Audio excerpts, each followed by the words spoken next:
Hey guys, I welcome you all to GSN law. 26 October के legal current affairs में आपका स्वागत है। ये वीडियो एडवोकेट्स और लॉ स्टूडेंट्स के अलावा जुडिशरी की प्रिपरेशन करने वाले एस्पिरेंट्स के लिए भी है। बात करें आज के टॉपिक्स की तो सबसे पहले सिविल लॉ में हम जानेंगे सुप्रीम कोर्ट के उस केस के बारे में जिसमें स्टेट के द्वारा फाइलिंग में जो डिले होता है उसके विषय में सुप्रीम कोर्ट ने क्या कहा। क्रिमिनल लॉज में हमारा टॉपिक होगा ऑनरेबल सुप्रीम कोर्ट का वो जजमेंट जिसमें एविडेंस की क्या वैल्यू होगी, इस पे बात की गई है। एंड लास्टली इंपॉर्टेंट सेक्शंस में हम देखेंगे सेक्शन 21 ऑफ आईपीसी को। 15 अक्टूबर को ऑनरेबल सुप्रीम कोर्ट ने state of MP versus Bherulal का केस डिसाइड किया और गवर्नमेंट साइड को फटकार लगाई for delaying the legal process. आइए देखते हैं कि सुप्रीम कोर्ट ने स्टेट के डिले और उसके कॉन्डोनेशन के बारे में क्या कहा। इस केस में ऑनरेबल सुप्रीम कोर्ट की डिवीजन बेंच ने कहा कि अगर बिना किसी रीजन के स्टेट या फिर गवर्नमेंट अथॉरिटीज के द्वारा डिले किया जाता है तो they must pay for the wastage of judicial time. इसके अलावा ऑनरेबल सुप्रीम कोर्ट ने स्टेट के ऊपर 25,000 रुपए का फाइन भी लगाया और कहा कि इस अमाउंट को आप mediation and conciliation project committee को जमा करें विद इन 4 वीक्स। इसके अलावा कोर्ट ने स्टेट को यह भी कहा कि ये जो 25,000 रुपए का अमाउंट है ये स्टेट उन ऑफिसर से कलेक्ट कर सकता है जो कि इस डीले के लिए रिस्पॉन्सिबल हैं। अब देखिए, जनरली जब स्टेट के पार्ट पे डीले होती है तो स्टेट की तरफ से ये कहा जाता है कि डॉक्यूमेंट्स अवेलेबल नहीं हो पाए, आ नहीं पाए डॉक्यूमेंट्स, या फिर ब्यूरोक्रेटिक प्रोसेस में ना चाहते हुए भी डीले हो जा रही है। कोर्ट ने कहा कि हम ये सब बातें काफी बार सुन चुके हैं और प्रेजेंट केस में तो कोर्ट से ये एक्सपेक्ट किया जा रहा है कि अगर केस में कोई मेरिट्स हैं तो डीले होने दिया जाए। इसके ऊपर कोर्ट ने कहा कि अगर किसी केस में मेरिट्स हैं तो वो केस सक्सीड करेगा ही, लेकिन एक अच्छे केस पे भी बार ऑफ लिमिटेशन होता है और ऐसे में कोर्ट्स के पास जुरिस्डिक्शन है फॉर कंडोनिंग द डिले। कोर्ट ने आगे यहाँ तक कह दिया कि अगर गवर्नमेंट मशीनरी इतनी ज्यादा इनएफिशिएंट है तो लेजिस्लेचर को बोलना चाहिए कि आप गवर्नमेंट अथॉरिटीज के लिए पीरियड ऑफ लिमिटेशन फाइलिंग का बढ़ा दें क्योंकि ये लोग इनकम्पिटेंट हैं। तो यहाँ पर कोर्ट के द्वारा काफी हार्श वर्ड्स का इस्तेमाल किया गया। आगे कोर्ट ने कहा कि जब तक ऐसा नहीं होता है तब तक हर एक फाइलिंग में पीरियड ऑफ लिमिटेशन जैसे सबके ऊपर लागू होता है वैसे स्टेट पर भी लागू होगा। आगे कोर्ट ने कहा कि ऐसे केसेस सिर्फ एक सर्टिफिकेट पाने के लिए होते हैं फ्रॉम द सुप्रीम कोर्ट कि किसी तरीके से कोर्ट किसी केस को डिसमिस कर दे ताकि बाद में ग्राउंड लेवल पर वो ये कह सकें कि हाईएस्ट कोर्ट ने आपके केस को डिसमिस कर दिया और इसलिए अब इसमें कुछ भी नहीं करा जा सकता। और ऐसे केसेस में डिले सिर्फ इसलिए किया जाता है ताकि एक फॉर्मेलिटी कंप्लीट की जा सके और खुद को ऑफिसर्स बचा सकें फ्रॉम देयर डिफॉल्ट्स। कोर्ट ने आगे ये भी कहा कि जो हम ऑर्डर दे रहे हैं अगर इसको कंप्लाई नहीं किया गया तो हम कंटेम्प्ट प्रोसीडिंग्स चला देंगे against the chief secretary of the state. अब देखिए, स्टेट की वजह से लापरवाही का ये पहला केस नहीं है बल्कि इसके पहले भी 27 जुलाई 2020 को स्टेट ऑफ उड़ीसा की तरफ से एक कंडोनेशन ऑफ डिले की एप्लीकेशन डाली गई थी जिसमें 587 डेज का मतलब 1.5 साल का डिले कंडोन करने की रिक्वेस्ट की गई थी। ऐसे में उस केस की 3 जजेस की बेंच ने स्टेट ऑफ ओडिशा के ऊपर 50,000 रुपए का फाइन लगाया और कहा कि इस मामले में एक इंक्वायरी की जाए और जो भी जिम्मेदार ऑफिसर हैं उनसे ये 50,000 रुपए रिकवर किए जाएं। इसके अलावा 2012 के chief post master general versus living media India के केस में ऑनरेबल सुप्रीम कोर्ट ने ये कहा था कि गवर्नमेंट बॉडीज के द्वारा कोई भी डिले होता है तो उसके लिए एक रीजनेबल और एक्सेप्टेबल एक्सप्लेनेशन होना चाहिए और साथ ही साथ कोर्ट को ये भी दिखना चाहिए कि स्टेट की तरफ से एक बोनाफाइड एफर्ट किया गया था फॉर प्रिवेंटिंग दी डिले। और अगर किसी केस में ऐसा नहीं होता है तो हम यूजुअल एक्सप्लेनेशंस को नहीं मानेंगे क्योंकि ये सारे तरीके स्टेट अथॉरिटीज की तरफ से सिर्फ एक एफर्ट होता है टू कीप समथिंग पेंडिंग। मतलब जैसे गवर्नमेंट अथॉरिटीज ने खुद को रेड टेप के अंदर बांध रखा है वैसे ही जुडिशरी को भी जस्टिस डिलीवरी सिस्टम में रेड टेपिज्म फॉलो करने की एक्सपेक्टेशन रखी जाती है। इसके अलावा इसी केस में कोर्ट ने यह भी कहा था कि कॉन्डोनेशन ऑफ डिले एक एक्सेप्शन है और ये सिर्फ एक एंटिसिपेटेड बेनिफिट की तरह इस्तेमाल नहीं किया जाना चाहिए बाय दी गवर्नमेंट डिपार्टमेंट्स। इस केस में ऑनरेबल सुप्रीम कोर्ट की 2 जजेस की बेंच ने कहा कि लॉ के सामने जब सभी लोग इक्वल हैं तो सिर्फ कुछ लोगों के बेनिफिट के लिए लॉ को मोल्ड क्यों किया जाए। अब देखिए, हाल ही में एक केस आया जिसमें ऑनरेबल सुप्रीम कोर्ट ने एविडेंसेस कितने होने चाहिए और उनका वेटेज क्या होगा इसके बारे में बताया है। केस का नाम है अमर सिंह वर्सेस स्टेट और ये 12 अक्टूबर को डिसाइड किया गया है। इस केस में अक्यूज के ऊपर section 302 read with section 34 of IPC लगाया गया था, लेकिन कोर्ट ने इनको बेनिफिट ऑफ डाउट दिया। हाउएवर, कोर्ट ने यह भी कहा कि एक सिंगल आई विटनेस की टेस्टिमोनी को कोर्ट कन्विक्शन का बेसिस बना सकती है, लेकिन ऐसी टेस्टिमोनी पूरी तरीके से रिलायबल होनी चाहिए। आइए देखते हैं कि इस केस में एपेलेंट ने क्या कहा। एपेलेंट के ऊपर आरोप था कि उसने विक्टिम को हॉकी और नाइफ ब्लोज से मार डाला और सारे एविडेंसेस का संज्ञान लेते हुए ट्रायल कोर्ट ने अक्यूज को लाइफ इम्प्रिजनमेंट की सजा सुनाई। एपेलेंट का कहना था कि जो नाइफ रिकवर की गई है उसकी टिप शार्प नहीं है बल्कि इट इज ब्लंट और ऐसे ऑब्जेक्ट से पोस्टमार्टम रिपोर्ट में जो इंजरीज मेंशन हुई हैं उनको कॉज करना पॉसिबल नहीं था।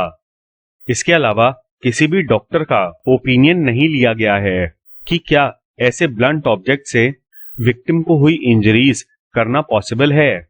इसके अलावा जो हॉकी स्टिक की बात हो रही है उसको ट्रायल कोर्ट ने रिजेक्ट कर दिया था और प्रेजेंट केस में एपेलेंट्स का कन्विक्शन सिर्फ एक आई विटनेस की टेस्टिमोनी पर बेस्ड है जिनका कंडक्ट अननेचुरल और इनकंसिस्टेंट है।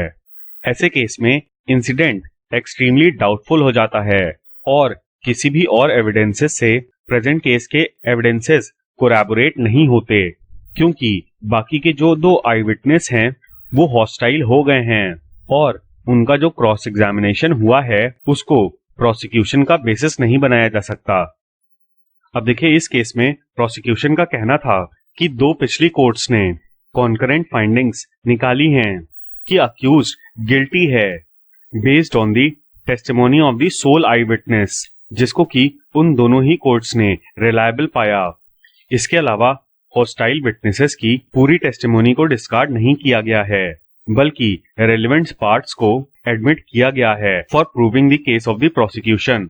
साथ ही साथ कन्विक्शन को सिर्फ इसीलिए नहीं बदला जा सकता कि इन्वेस्टिगेशन में लैक्यूनास पाए गए हैं और साथ ही साथ जो आई विटनेस की टेस्टिमोनी है उसको मेडिकल एविडेंस से कोरैबोरेट किया गया है।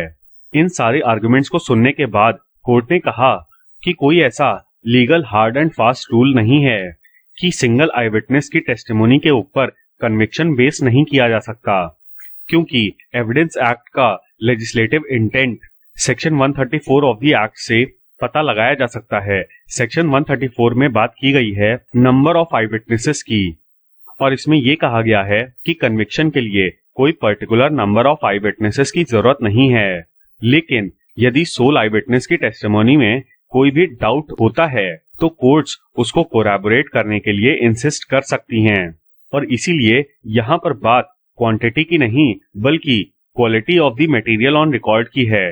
साथ ही कोर्ट ने यह भी कहा कि क्रिमिनल जूरिस्प्रूडेंस में एविडेंसेस को काउंट नहीं किया जाता बल्कि वे किया जाता है और किसी भी एविडेंस को ट्रुथ, क्रेडिबिलिटी और ट्रस्टवर्दीनेस के ऊपर टेस्ट किया जाता है, ना कि उसके नंबर के ऊपर। इसके अलावा कोर्ट ने यह भी कहा कि फैक्ट्स एंड सर्कमस्टेंसेस को देखने के बाद यह पता चलता है कि जो भी कमी प्रोसिक्यूशन के केस में है वो सिर्फ और सिर्फ इन्वेस्टिगेशन ऑफिसर की बदौलत है और नॉर्मल सर्कमस्टेंसेस में अगर माइनर लैप्सेस भी हो जाते हैं तो इन्वेस्टिगेशन की वजह से आई विटनेस की टेस्टिमोनी को सफर नहीं करना चाहिए यदि वो रिलायबल है।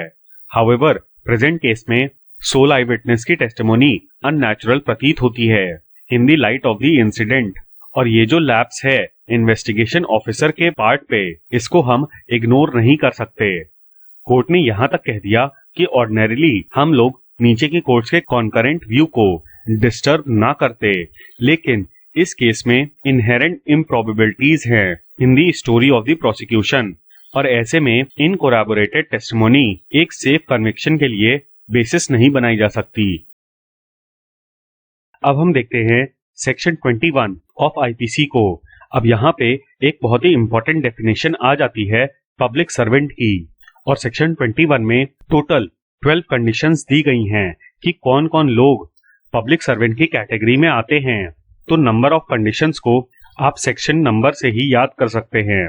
अब देखिए, इस सेक्शन में काफी सारी कंडीशंस रिपील भी हो गई हैं और फर्स्ट कंडीशन ही रिपील्ड है। सेकंड नंबर पे आता है every commissioned officer of the military, navy और एयर फोर्सेस।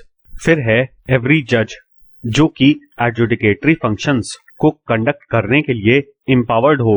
फिर है every officer of the court of justice जो कि ये सारे फंक्शंस कर रहा हो। फिर कोर्ट ऑफ जस्टिस से ही रिलेटेड एक और पॉइंट है एवरी जूरी मैन, एसेसर और member of a panchayat assisting a court of justice. इसके बाद कोर्ट ऑफ जस्टिस के आर्बिट्रेटर या फिर कोई और अदर पर्सन। इसके बाद कोई भी ऐसा व्यक्ति जो कि एम्पावर्ड हो to keep any person in confinement, मतलब जिसके पास सजा देने का अधिकार हो अंडर द लॉ। इसके बाद गवर्नमेंट का कोई भी ऑफिशियल, साथ ही साथ ऐसा कोई भी व्यक्ति या ऑफिसर जिसको कि गवर्नमेंट के बिहाफ पे प्रॉपर्टी को मैनेज करने का या फिर सर्वे, असेसमेंट और कॉन्ट्रैक्ट करने का पावर हो। इसके बाद है कोई भी ऐसा ऑफिसर जो कि टैक्स से रिलेटेड जो भी गवर्नमेंट के पास पावर्स हैं उनको इम्प्लीमेंट करने का अधिकारी हो। साथ ही साथ हर वो व्यक्ति जो कि इलेक्शन प्रोसेस का पार्ट हो।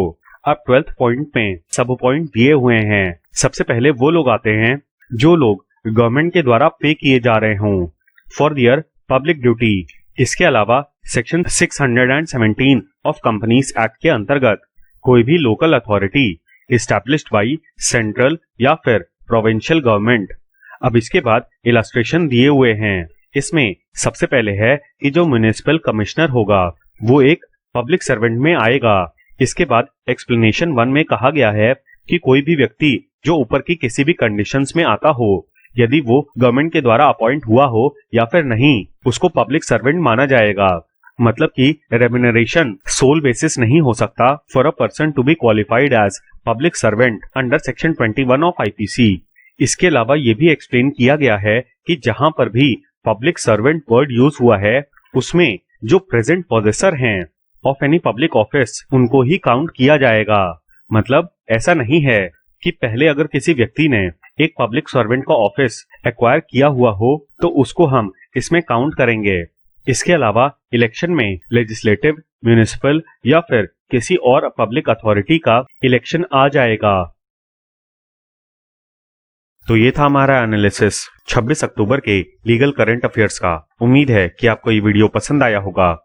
इस वीडियो का पीडीएफ आपको हमारे टेलीग्राम चैनल पे मिल जाएगा। और हाँ, please don't forget to like, share and subscribe. Thank you. जय हिंद।